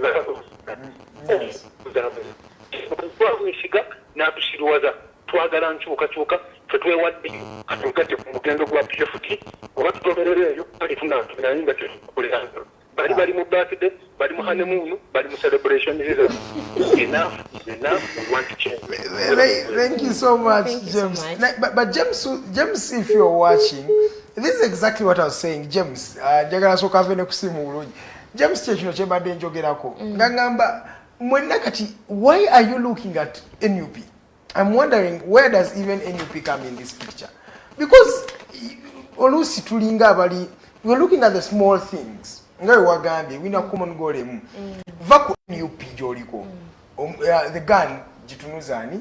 President Tibuhabura ne government ye. Because NUP chalwani ya, nawe James Owe mukono chalwani ya chintu echi? Chimu. So nayo ina comment yoyogera ku mwami ona kuwanyenye bigambo byo agambe yogede bintu bya magezi nnyo. Mukulu James nja kumwebaza kwekuumira ku mpewo zino wabula ate era nga nja musaba atuyambeko okutuusa eddoboozi lyaffe eri omuntu omulala oyo atasobodde kutukundaba amutuuseeko eddoboozi tugende okutuuka emukono nga ekigambo enjiri ng'olwedde gyeri. Era kikazi tuweddeko njagala nyabo osooka otubuulire mugenda kutuwaya mwe mugenda Kigezi musookera kunjiri then Kigezi region kyemanyi mugenda kutalaga Uganda yonna. Poliisi kyemanyi naye eba erinze. That is one thing. Bategeeza bakomye okutuula mu bagenda kati bweru. Ekyo kyo mukimanyi. Kati kyendowooza mwetegese mutya nga mwetegekedde poliisi naye beetegekedde. Poliisi ndowooza yanditwetegedde if we are going to hold rallies. But we're not going to hold rallies. We are talking about politics in Uganda. Yes, the police is always ready for the opposition. Of course, whether you are doing whatever you are greeting people. No. Some people even pass and just. No, I'll give you an example. Is this? Inti emikolo gyaffe gya front egisinga twerenga tugikola ku Justice Forum, and of course police badela biwanga. But every time we have these, these launches, police badengejja kumacha. Of course, tuwa notifying naye still just to make sure that we've observed the SOPs, yes? And then they I don't go. think even observing SOPs, there are other reasons why they come. And then they go. Okay, if they have other reasons, nja kubajukiza abasirikale baffe ab'eggwanga lyattu Uganda abakutte emmundu bannamagye abakutte emmundu njagala kubajukiza ekintu kimu nti musweyalinga ekintu kimu nga mutugamba kuba n'omwana omuto owange wa P1 Aisha akimanyi nti the police is there to keep law and order. So you're supposed to protect us. Actually, you're supposed to protect us. So there is no way you tell me that you're protecting me, yet you're battling with me. You're using unlawful, force, or chanyo kuzesa change. No. Actually, I want to remind you that you also fellow Ugandans. Ebituluma bikulumira amu naye kubanzi wanti omusala gwofuna sigo wandyagadde okufuna nedda. Kyagulannya kibagamba ne batamukkiriza na kuyingira district ndala nnyo kinjagala okujjukiza. Yes, Liliana. Mukyala Nabadda tulabyeko bannabyabufuzi bangi be basuubula okuva wano ne babasuubula ne babaza sayidi eri oba ne babasuubula okuva eno nga babasuubiza ebirungi ensi n'eggulu. Mwetegese mutya okuhandolinga ensonga eno bwe kinaaba kize nti abamu kubakulembera obukiiko bwamwe babasuubudde babajje mu PF kyoba oli awo nga basaze eddiro baze mu NRM. Ate Deputy Speaker yakikulemberamu ekyo. Igwe olowooza abo be basuubula lwaki tebabasuubudde ng'akaluka akaggwa. Why are we using the word kusubula? I want to tell you that the first thing that we have in this is commitment. Yes. We are so much committed. Ate bw'oyogera ku ky'okusuubula kati nze nja kugamba ekintu kimu sikkiriza mu nkola eyo nti oba nti bagenda kunsuubula kanjogere ku lwange nga nze Nabadda kuba newookera ku makya nonsuubula where are you taking me? Me, I'm Justice Forum, of course. You have to know this. Wherever I go, I speak it. I come from the mighty Justice Forum. Oyogera bw'otyo nga tebannakuteera kasente ku mmeeza. No. Nedda eyo y'ensonga lwaki bannayuganda tukyalemedde mu busibe. Lwaki tulemedde mu busibe y'ensonga eno nti babaliisizza ne babeerabiza nti muli mu buwambe.